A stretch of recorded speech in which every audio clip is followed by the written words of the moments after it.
नमस्कार दोस्तों, मैं आरएस राठौड़ आप सभी का लक्ष्य क्लासेज के इस मंच पर स्वागत करता हूं।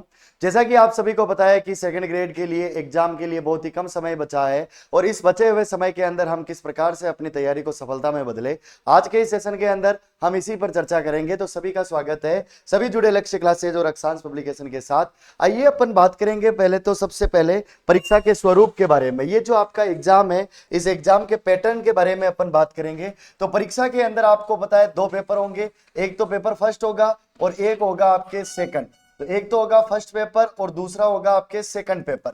अब ये जो आपका पहला पेपर है, इस पहले पेपर के अंदर आपको पूछा जाएगा जीके और हम इसी के ऊपर बात करने वाले। सब्जेक्ट की तो आप वैसे ही अच्छी तैयारी कर रहे होंगे। विद्यार्थी को सबसे अधिक समस्या आ रही है इस फर्स्ट पेपर के अंदर, जीके पेपर के अंदर आ रही है। और जीके पेपर के अंदर इसलिए उसको समस्या का सामना करना पड़ रहा है क्योंकि 40% क्राइटेरिया इसके अंदर डिसाइड कर दिया गया। और ऐसे अनेक एग्जाम हो गए अपने राजस्थान में अभी हाल ही के समय में, जिनमें विद्यार्थी 40% का जो जादुई आंकड़ा है इसको नहीं छू पा रहे। तो आज के इस सेशन के अंदर हम बात करेंगे हम ऐसा क्या पढ़े, कौन कौन से विषय पर ज्यादा फोकस करें, कौन कौन से टॉपिक्स हम अच्छे से तैयार करें, जिससे अपन सेकंड ग्रेड में ये जो मिनिमम क्वालिफिकेशन मार्क्स है 40%, इनको टच करके इनसे अबव निकल सके। तो आइए अपन बात करेंगे इस एग्जाम पैटर्न के बारे में और इसके अंदर क्या क्या पूछा जाता है वो भी अपन देखेंगे। तो क्वालिफाइंग मार्क्स की बात करें तो 40% आपको अंक लाने पड़ेंगे। अब ये जो आपका जीके पेपर है, इस जीके पेपर के बारे में हम बात करें तो आप लोगों को जैसा कि पता है, इस जीके पेपर के अंदर टोटल आएंगे आपके 100 प्रश्न। कितने आएंगे? 100 प्रश्न टोटल आएंगे और होंगे टोटल 200 अंक। 100 प्रश्न आएंगे और 200 अंकों का ये पेपर होगा। अब इन 100 प्रश्नों में से आपके कम से कम 40 प्रश्न जो है वो सही होने चाहिए। 40 प्रश्न सही होंगे तब जाकर के आपके 80 नंबर आएंगे और तब जाकर के आप इस एग्जाम को क्वालिफाई कर पाओगे। तो आइए अपन इसी के बारे में बात करते हैं कि भाई हम कैसे कर सकते हैं। एससी एसटी के विद्यार्थियों के लिए और जिनको अन्य सुविधाओं का लाभ है उनको 40% नहीं लाने होंगे। अलग अलग कैटेगरी वाइज अलग अलग छूट जो है आरपीएससी द्वारा प्रदान की जाती है, जैसा कि आपको पता ही है। तो अब हम बात करते हैं कि भाई हम कैसे इस पेपर फर्स्ट को अच्छे से तैयार करें और कौन कौन से टॉपिक्स को हम अच्छे से तैयार करें। सबसे पहले हम बात करेंगे राजस्थान जीके के बारे में। राजस्थान जीके में मोटा मोटा आपको याद रखना है, एक तो हिस्ट्री को बहुत अच्छे से पढ़ना है। हिस्ट्री के अलावा एक आपका आ जाएगी कल्चर, और कल्चर के अलावा एक आ जाएगी आपके राजस्थान ज्योग्राफी, है ना। कल्चर के अलावा और क्या हो जाएगी आपके ज्योग्राफी, है ना। तो ज्योग्राफी हो जाएगी, कल्चर और ज्योग्राफी के अलावा एक आपके स्टेट पॉलिटी। ये सब आपके जीके के अंदर आती है, राजस्थान जीके के अंदर आती है। और राजस्थान जीके के वेटेज के बारे में मैं बात करूं तो लगभग लगभग आप यूं मान सकते हो कि 40% वेटेज जो है इस एग्जाम के अंदर राजस्थान जीके का है। मैं यूं कह सकता हूं हिस्ट्री के अंदर कितने प्रश्न पूछे जाएंगे? हिस्ट्री के अंदर लगभग आप मान के चलो 9 से 10 प्रश्न आपको पूछे जाएंगे। कल्चर के 10 से 11 प्रश्न आपको पूछे जाएंगे। ज्योग्राफी के लगभग 20 के आसपास प्रश्न पूछे जाते रहते हैं। पॉलिटी के लगभग जो है ना 9 या 8 प्रश्न जो है आपके लगभग लगभग पूछे जाते हैं। 8, 9 और 10 तक भी ये डेटा जा सकता है। तो 20, 40, 50 लगभग लगभग हम कह सकते हैं, या 50 प्रश्न। तो एक तरह से यूं कह सकते हैं 50% जो एरिया है वो राजस्थान जीके आपका कवर करता है। तो राजस्थान जीके को बहुत ही स्ट्रॉन्ग करें आप। राजस्थान जीके के अंदर जैसे हिस्ट्री की मैं बात करूं, हिस्ट्री के अंदर आपको मॉडर्न हिस्ट्री और जो आपके सभ्यताएं हैं इनको बहुत अच्छे से तैयार कर लेना है, क्योंकि सभ्यताओं से रिलेटेड एक प्रश्न हर एग्जाम के अंदर आता है। मॉडर्न हिस्ट्री के अंदर 1857 की क्रांति, एकीकरण, किसान आंदोलन, प्रजामंडल आंदोलन, इन चारों टॉपिक से फिक्स एक एक प्रश्न आएगा। राजवंशों में आपके गुर्जर प्रतिहार राजवंश से एक प्रश्न आता है, चौहान राजवंश से एक प्रश्न आता है, और जो राजस्थान के स्पेसिफिक राजाओं के नाम दे रखे उनमें से 1 से 2 प्रश्न आपके परीक्षा के अंदर पूछे जाते रहते हैं। तो हिस्ट्री के अंदर आपके बहुत ज्यादा सिलेबस नहीं है, और जो सिलेबस के अंदर जो स्पेसिफिक चीजें दे रखी है उन स्पेसिफाइड चीजों को आप अच्छे से स्पेशली तैयार करें। कल्चर के बारे में बात करें तो आपके कल्चर पूरी है, आपको पूरा का पूरा कल्चर जो है वो पढ़ना पड़ेगा। अब पूरे कल्चर में भी कौन कौन से टॉपिक्स पर आप ज्यादा फोकस करें, जैसे एक बहुत ही छोटा सा लेकिन आसान सा और बड़ा महंगा सा टॉपिक है आभूषण। आभूषण को आप अच्छे से प्रिपेयर करें। आभूषण के साथ साथ आप और कुछ टॉपिक जैसे चित्रकला, चित्रकला से रिलेटेड सेकंड ग्रेड में खूब सारे प्रश्न आते रहते हैं। चित्रकला के अलावा जो स्थापत्य कला वाला टॉपिक है, इस स्थापत्य कला से सेकंड ग्रेड के अंदर प्रश्न आ जाते हैं। स्थापत्य कला के अलावा एक जो आपके भाषा साहित्य वाला यूनिट है, भाषा साहित्य सबसे इंपॉर्टेंट टॉपिक जो है, हम कह सकते हैं वर्तमान परीक्षाओं के अंदर भाषा साहित्य से खूब सारे प्रश्न पूछे जाते हैं। इनको आप अच्छे से तैयार कर सकते हो। राजस्थान ज्योग्राफी का अच्छा खासा वेटेज है, तो आप राजस्थान ज्योग्राफी को अच्छे से प्रिपेयर करें। जैसे अपवाह तंत्र जो है, वो अपवाह तंत्र आपको एकदम बढ़िया तरीके से तैयार कर लेना है। अपवाह तंत्र के अंदर आप नदियों के साथ साथ जो सिंचाई परियोजनाएं और झीलें, तालाब तथा जल संरक्षण की पद्धतियां हैं, उनको भी एकदम बढ़िया से कंप्लीट करें। अपवाह तंत्र के अलावा जैसे आपके आरपीएससी सेकंड ग्रेड में खनिज वाला टॉपिक हो गया, उद्योग वाला टॉपिक हो गया, जनसंख्या वाला टॉपिक हो गया, इन टॉपिक से खूब सारे भर भर के प्रश्न पूछे जाते रहते हैं। जलवायु और मिट्टी वाला टॉपिक हो गया, तो इन टॉपिक्स को आप बहुत अच्छे से प्रिपेयर करें। और फिर उसके बाद और आगे बात करते हैं अपन। तो आगे हम बात करें तो आगे सुनिएगा, आगे फिर बात करेंगे पॉलिटी। स्टेट पॉलिटी के अंदर आपको राज्य सरकार को अच्छे से पढ़ना है। राज्य सरकार के अंदर जो आपके मुख्यमंत्री हो गए, राज्यपाल हो गए, मंत्रिपरिषद हो गए, आयोग वगैरह हो गए, इनको अच्छे से तैयार करना है। स्टेट पॉलिटी कोई बहुत बड़ा सब्जेक्ट नहीं है, इसको आप बहुत कम समय के अंदर पढ़ सकते हो। और ये राजस्थान पोर्शन के सब्जेक्ट्स आप अक्सर पढ़ते रहते हो। आप ऐसा तो है नहीं कि केवल सेकंड ग्रेड के एग्जाम दे रहे हो, आप में से बहुत सारे रीट का भी एग्जाम देते हैं और बहुत सारे दूसरे एग्जाम भी देते ही है। कोई सीईटी भी देता है तो कोई आरएस भी देता है। तो आपने राजस्थान जीके हर बार हर परीक्षा के अंदर पढ़ रखा होता है, तो राजस्थान जीके वैसे ही आपका तैयार होता है। तो जितना आप फोकस राजस्थान जीके पे कर सकते हो, उतना फोकस आप राजस्थान जीके पे करना। फिर बात करेंगे शिक्षा मनोविज्ञान के बारे में। ये जो आपका शिक्षा मनोविज्ञान वाला जो एरिया है, इस शिक्षा मनोविज्ञान वाले एरिया से आपके टोटल लगभग आप यूं मान के चलो 20 प्रश्न आते हैं। कितने क्वेश्चन आते हैं? 20 प्रश्न आते हैं। चाहे आप फर्स्ट ग्रेड दे रहे हो, चाहे सेकंड ग्रेड दे रहे हो या रीट दे रहे हो, आपने साइको बहुत अच्छे से तैयार की होगी, तो साइको को और स्ट्रॉन्ग करें, जिससे आप जो है ये जो मिनिमम क्वालिफिकेशन मार्क्स है, ये जो 40% मार्क्स है, वो आप हासिल कर सकते हो। साथ ही अपन ये भी बात करते हैं कि हमें पढ़ना कैसे चाहिए, है ना। और इंडियन कॉन्स्टिट्यूशन और इंडियन ज्योग्राफी और वर्ल्ड ज्योग्राफी भी आपके हैं। तो अगर आपने अब तक इनको नहीं पढ़ा है तो अब इनको छेड़ने का समय नहीं है। हाँ, इनमें से जो जो आपके स्कोरिंग टॉपिक्स है उनको जरूर आप देख सकते हो। बाकी जो चीजें आपने अब तक नहीं पढ़ी है, अब नई चीजें पढ़ने से बचे। या आप अगर नई चीजें पढ़ते हो ना, तो नई चीजें पढ़ने में आपको जो है ना एक रूल यूज करना पड़ेगा 70-30 का। अब ये जो 70-30 का रूल है, इस 70-30 में क्या है कि 70-30 के अंदर अपन बात करेंगे 70% समय जो है ना वो आप किस में दोगे? 70% समय अब आप रिवीजन को दोगे। जो आपने पढ़ लिया वो आप जो है ना वापस रिवाइज करोगे।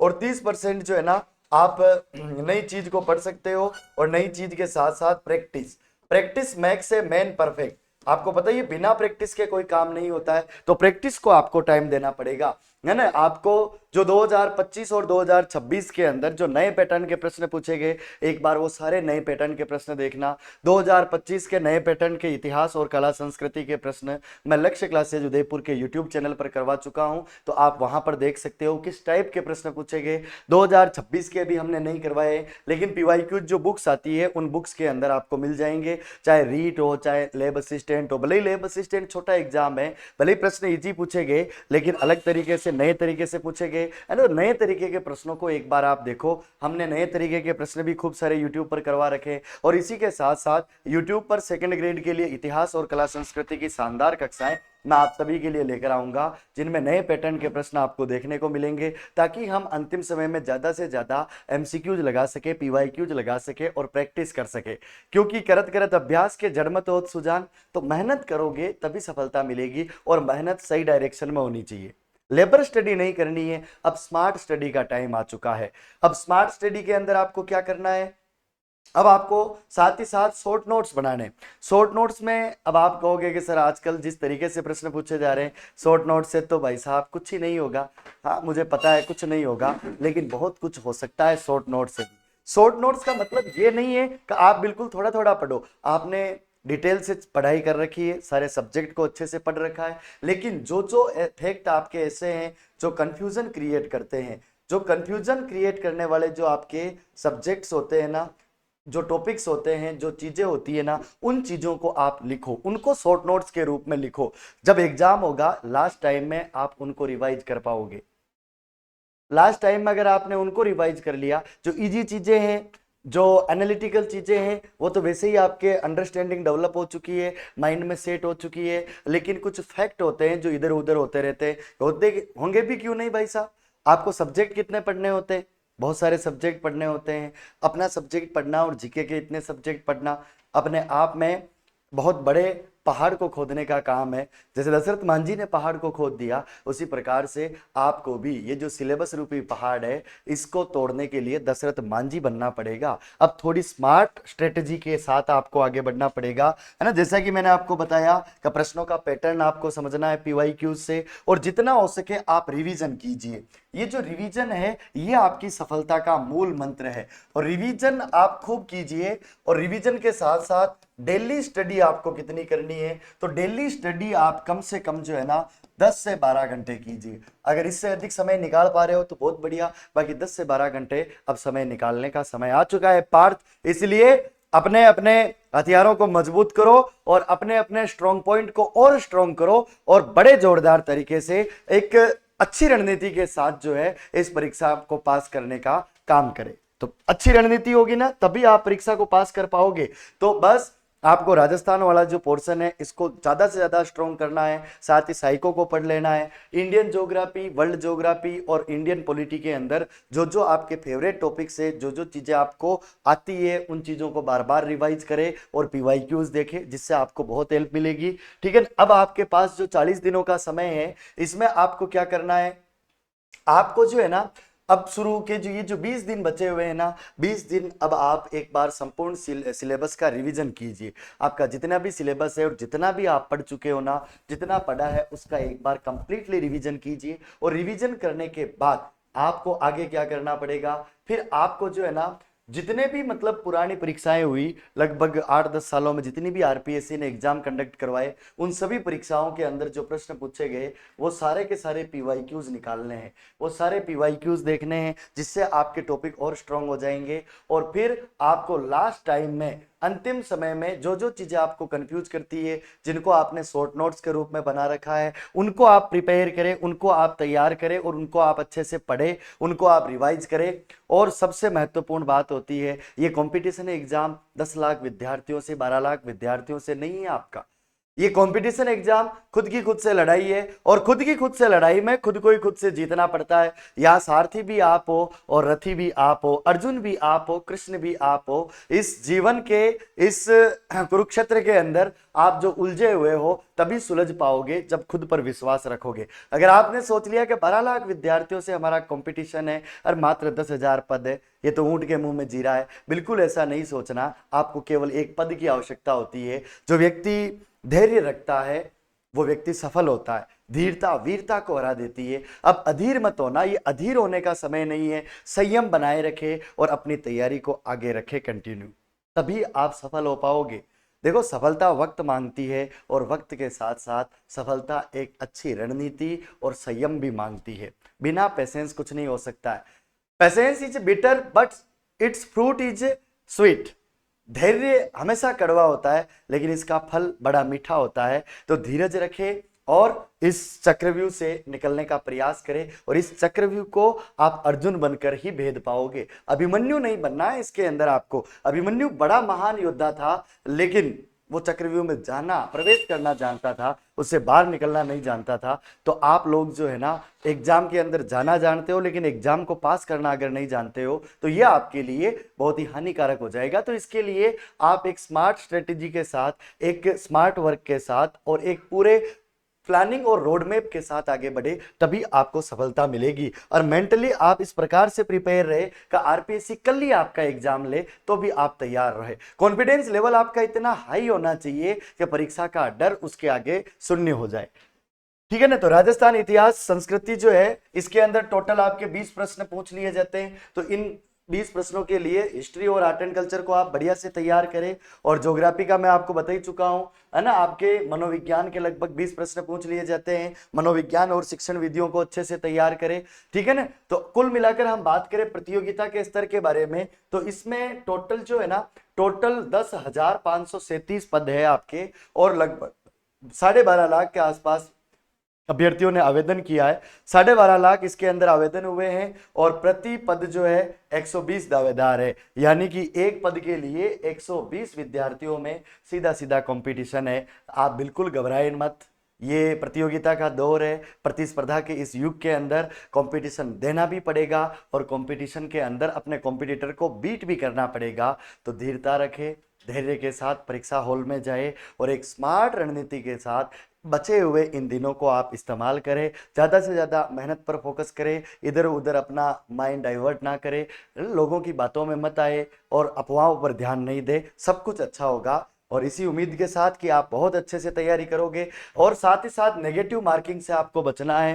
केवल उन्हीं प्रश्नों पर आपको रिस्क लेनी है जहां 50-50 मोड में हो, बाकी आपको रिस्क नहीं लेनी है। और अब समय नहीं है कि आप नया कंटेंट पढ़ो, नई किताबें पढ़ो। जो आपने पढ़ लिया बार बार उसी का आपको रिवीजन करना है और ओएमआर पर प्रैक्टिस करें, गोले भरने की प्रैक्टिस करें, ई ऑप्शन भरने का भी ध्यान रखें, क्योंकि बहुत सारे ऐसे विद्यार्थी होते हैं ना, उनको प्रश्न आ रहा होता है, पेपर में सही आंसर टिक लगाते हैं, लेकिन ओएमआर के अंदर गोला गलत भर देते हैं। और गोला गलत भर देते हैं, इससे इस गोले पर रहने के लिए अपना जीवन कष्टकारक हो जाता है, क्योंकि इस धरती वाले गोले पर हम तभी अच्छा जीवन जी पाएंगे तब आप ओएमआर वाले गोलों को सही भरोगे। ठीक है ना, तो ये आपको ध्यान में रखना है। और आप मेंटली एक पीस रखे, मेंटल पीस आपके अंदर होनी चाहिए, है ना। बिल्कुल स्ट्रेस नहीं लेना है, अच्छे से नींद भी लेनी है और खुद के ऊपर भरोसा रखे, है ना। जब तक खुद पर भरोसा नहीं करोगे दुनिया आप पर कैसे भरोसा कर सकती है। विश्वास रखे अपने मन में कि हाँ आप इस एग्जाम को निश्चित रूप से क्रैक करोगे। विजय भव। लक्ष्य परिवार हमेशा आपके साथ खड़ा रहा है,